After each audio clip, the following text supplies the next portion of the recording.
Meski kini terpisah jarak, Tarik Halilintar tetap menautkan hatinya kepada Fuji, sang kekasih. Seperti yang terekam saat Tarik Halilintar digoda Ashanti. Ashanti hendak meminta adik Atta Halilintar itu menilai penampilannya. Alih-alih meminta penilaian atas penampilannya, Ashanti justru membandingkannya dengan Fuji. Belakangan Tarik Halilintar tengah berjarak dengan Fuji karena tengah berlibur lebaran di Singapura. Tarik ikut berlibur bersama keluarga besar Ashanti, Krisdayanti dan Atta Aurel. Meski begitu, tampaknya hubungannya dengan sang kekasih, Fuji tetap terjaga. Di sisi lain, Tarik pun menikmati masa liburannya bersama keluarga Ashanti meski merindukan Fuji. Ia pun terlihat begitu lengket dengan Ashanti. Namun, ada momen tak terduga saat Tarik Halilintar digoda Ashanti tentang Fuji.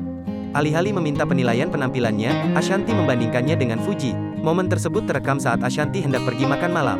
"Aku gemuk gak sih pakai ini Gus?" tanya Ashanti. Kemudian perekam menyebut penampilan istri Anang Hermansyah itu sudah cantik. "Udah bun, cantik, perfect," ujar perekam. Tak puas dengan jawaban itu, Ashanti kembali memastikan dan bertanya lagi kepada Tarik Halilintar yang ada di sampingnya. "Cantik gak Oik?" tanya Ashanti. Sontak Tarik pun menjawab ibu mertua kakaknya itu sudah cantik dari dulu.